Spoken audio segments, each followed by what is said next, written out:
अस्सलाम वालेकुम स्टूडेंट्स। तो एक न्यू वीडियो में आप सब स्टूडेंट्स को वेलकम करते हैं। और अगर आप मेरे चैनल पे न्यू हैं तो प्लीज स्टूडेंट्स मेरा channel like comment and subscribe करना मत भूलिएगा, जैसे कि लेटेस्ट वीडियो आए वो सबसे पहले आप तक पहुंचती रहे।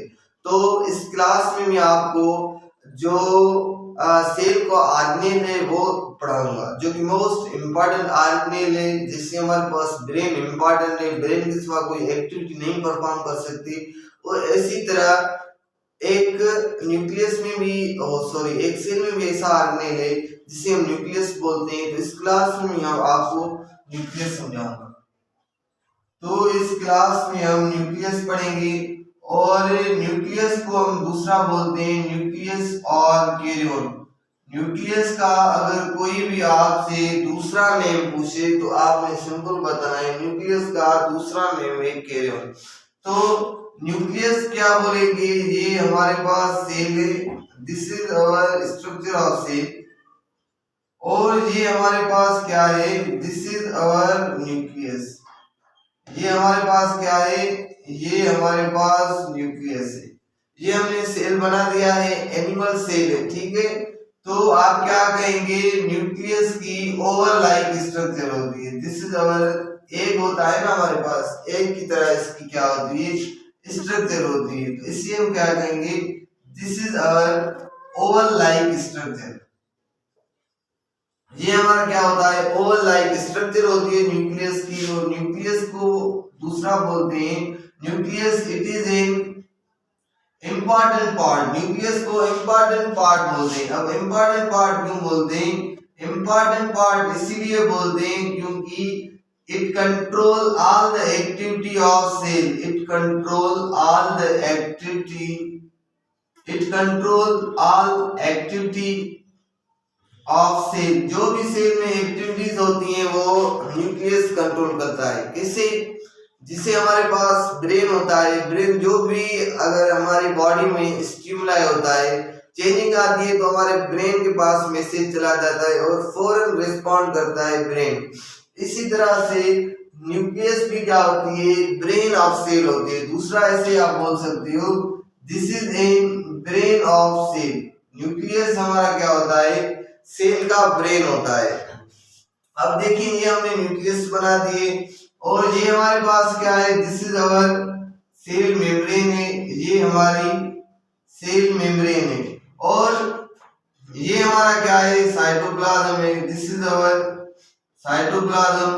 और ये हमारा क्या है, न्यूक्लियर मेम्ब्रेन है।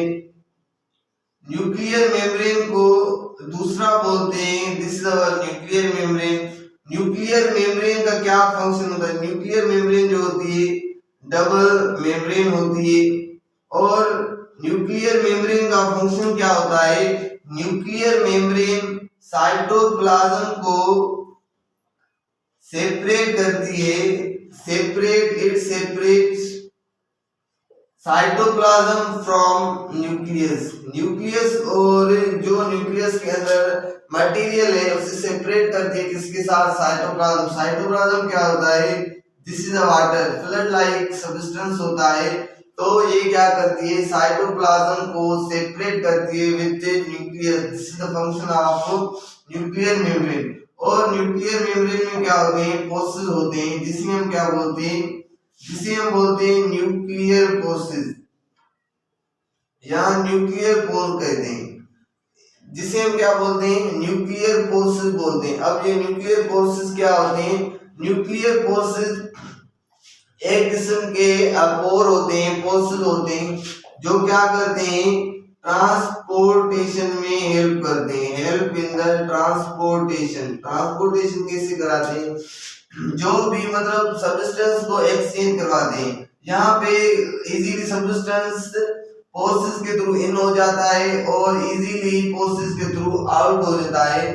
तो ये फंक्शन होता है किसका, न्यूक्लियर फोर्सेस का। अब सवाल पूछा जाता है, क्या न्यूक्लियर फोर्सेस आर्गेनेल है कि नहीं है। न्यूक्लियर फोर्सेस आर्गेनेल नहीं है। अगर नहीं है तो क्यों नहीं है, न्यूक्लियर फोर्सेस आर्गेनेल इसीलिए नहीं है क्योंकि आर्गेनेल की डेफिनेशन क्या होती है कि उसके बाद पर्टिकुलर स्ट्रक्चर भी हो और पर्टिकुलर फंक्शन परफॉर्म करे, तो वो हमारा आर्गेनेल होता है। यहाँ पे ये पर्टिकुलर फंक्शन तो परफॉर्म कर रहा है लेकिन इनके पास कोई पर्टिकुलर स्ट्रक्चर नहीं, so that's why this is our not आर्गमेल। तो आप कहेंगे ये हमारा आर्गमेल नहीं है।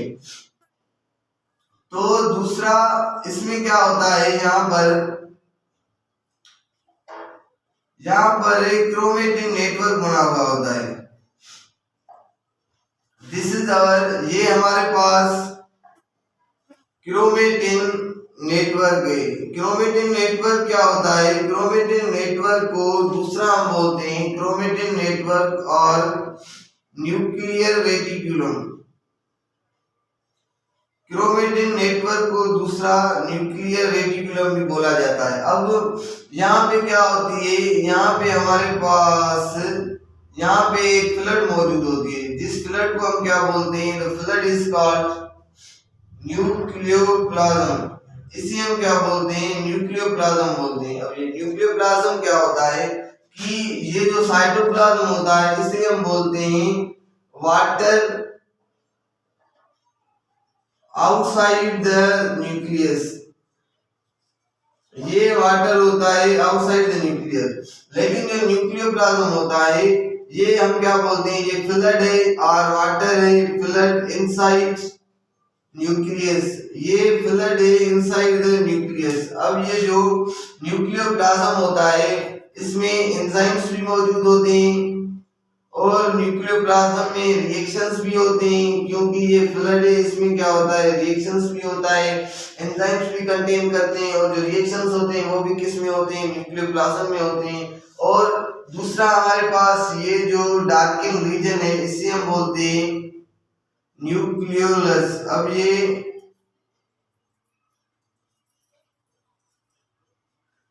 न्यूक्लियोलस क्या होता है, न्यूक्लियोलस जो है हमारे पास डार्किन बॉडी है, डार्किन बॉडी है, सही है। न्यूक्लियोलस का फंक्शन क्या होता है, न्यूक्लियोलस को बोलते हैं this is our ribosomal factory. अब ये राइबोसोमल फैक्ट्री इसे हम क्यों बोलते हैं, इसे हम राइबोसोमल फैक्ट्री इसलिए बोलते हैं क्योंकि राइबोसोम्स की फॉर्मेशन कहाँ होती है, न्यूक्लियोलस में होती है। तो ये बेसिक पार्ट थे न्यूक्लियस के। और ये जो फंक्शन था न्यूक्लियस का फंक्शन क्या था कि ब्रेन ऑफ सेल है, जो भी इंपॉर्टेंट एक्टिविटीज होती हैं, जो भी इंपॉर्टेंट चीजें सेल के अंदर हो रही हैं वो सारी चीजें कंट्रोल कौन करता है, न्यूक्लियस करता है। और दूसरी बात जो है, अगर कोई भी पूछे तो न्यूक्लियस को डिस्कवर किसने किया, न्यूक्लियस को डिस्कवर किया था रॉबर्ट ब्राउन ने 1831 में। किससे, ऑर्चिड प्लांट। ऑर्चिड प्लांट कौन से होते हैं, फ्रूटी प्लांट्स जो होते हैं उसे हम ऑर्चिड प्लांट बोलते हैं। ऑर्चिड प्लांट से जो न्यूक्लियस को डिस्कवर किया था रॉबर्ट ब्राउन ने। सो आप सब स्टूडेंट्स को उम्मीद करता हूँ कि सब कुछ समझ आ गया होगा। So thank you so much for watching.